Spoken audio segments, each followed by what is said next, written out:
Hello there, everybody, and welcome to another episode of Joe's Corner with your host, Joe. Today I kind of wanted to do something interesting and focus on my thoughts about the upcoming GP in Las Vegas. So I'm just going to kind of go over what I think is going to be really popular, maybe what's going to get into top 8, and what the meta is going to kind of be.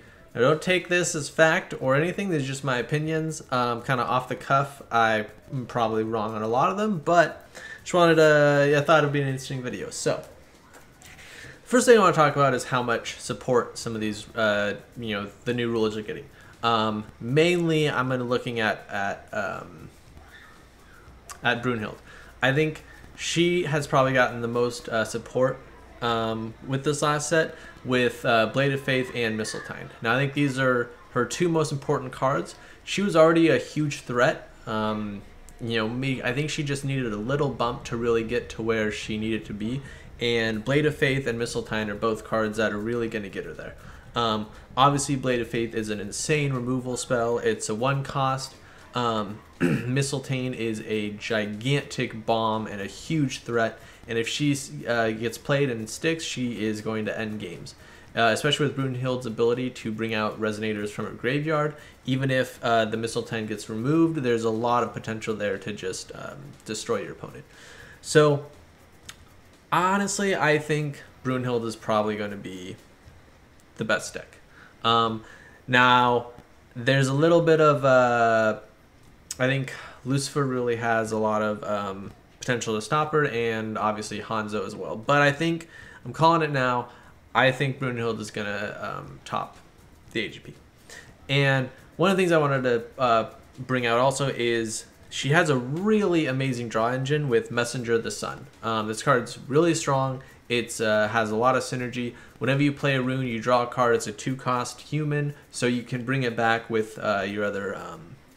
Valkyries and stuff, and then you can banish it to destroy target addition, and I think that's really solid. So I think she just has a really nice package that is going to be very, very excellent and end up being a really good deck, really strong deck. Now, I also brought up Lucifer. I think he's definitely going to top 8. I feel like he got a lot of with the removal of Time Spinning Witch, and nerfing of with the ban of Distortion of Time, and along with just kind of the meta switch, I think that Lucifer has a really good option to top 8. I think it's a solid deck. It just needed 1 or 2 tweaks. This card is already good, and I think that it has what it takes to get in top 8. Now, the 2 cards that I wanted to point out that it got, the Lucifer got, I think Astema is a really, really solid black card. She's a 3-cost flyer. When she enters, your opponent loses 500 life, and then you can pay 400 life to draw a card. These 2 effects, I think, are amazingly solid. It's if you have runes revealed, Astema also acts as a life swing, where you lose 500, or you gain 500 life, and your opponent loses 500 life, which is amazingly solid. The ability to draw a card by and just lose 400 life is really solid, and we know people will want to play that card.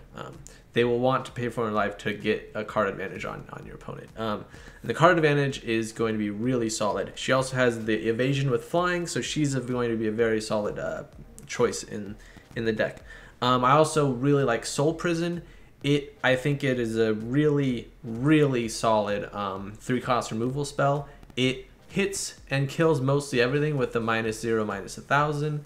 And the best part about the card is that it's basically almost a 1 for 0, because you end up taking their Resonator if you kill it, and that is so solid. I think it's just an amazing card. Going to be really, really scary to have that in the Lucifer deck. Faith in Darkness, as always, and always has been, a really solid aggro package with obviously with Joan, and there's a lot of other solid options. Freyla is one if you're going to go red-black. Red-black's a very easy color to splash for, so it's really nice that the Lucifer can almost go 2 colors. You can definitely splash in red. Obviously, I think Chamimi has been topping in the past. I'm not sure if if she as a ruler herself is going to top, but the kind of the shell of the deck that we've seen with a lot of Lorites and Lorite 7 Disciples, that's kind of been the core of her deck. It hasn't really changed much, but that package I think is so good.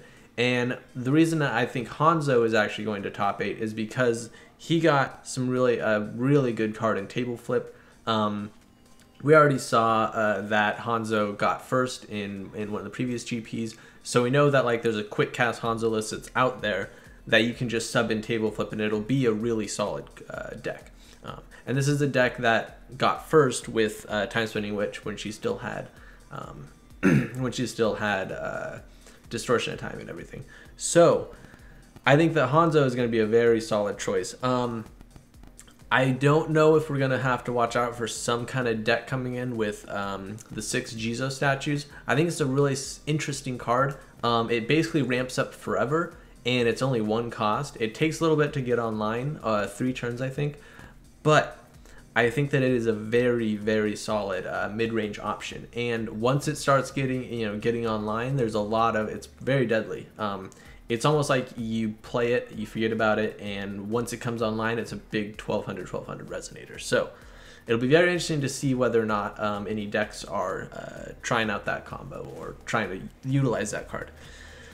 So those are kind of the 3 new support that the decks got from the set.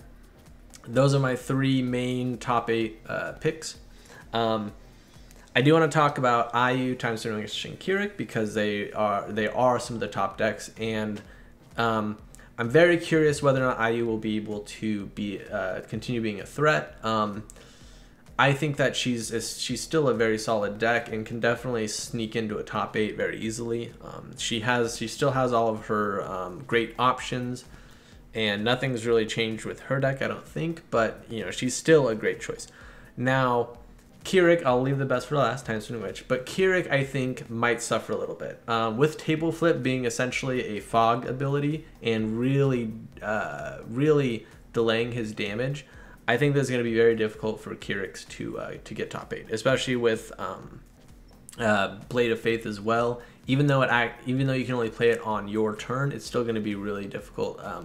Especially because Keurig's battle art Play Dead doesn't get past Blade of Faith. Blade of Faith removes some games. So there's just a lot of Keurig hate stuff out there, and it'll be very interesting to see whether or not they'll be able to top. Finally, I want to talk about Time Spinning Witch. Is she going to be playable? Does she still have her? Is she still going to be one of the top decks? Now, in my opinion, and again, this is only what I'm thinking. I feel that she still has a lot of flexibility. She can run pretty much every color in the game right now. I really like how she still has her statues. She still has any dinosaur packages that she tries to, you can really, it's still very easy to play dinosaur surfacing. You don't necessarily need the Mosasaurus package. You can even branch out to stuff like Dino Rider or stuff like that. I know in the Osaka GP that just happened, we also had, there were, I think, at least 3 Time Spinning Witch that were not playing the Mosasaurus package. So it's clear that there's different avenues to explore with Time Spinning Witch. We'll see whether or not anybody finds a list that really is very solid. I think she is, I'm going to say that I think she'll take at least 1 spot in top 8, especially because she is she's a comfort pick. So people will be comfortable playing her. They will have played her before, and they will probably, and at least a couple people will probably bring her to Las Vegas. So I think that'll be very interesting to see whether or not my predictions come true, whether or not Time Spinning Witch is going to carry with her 5 colors, basically a 5-color good stuff deck. Could definitely make top 8, and I'm really excited to see how this GP shakes out. Hope you guys are as excited and hyped as I am, and yeah, I will see you next time.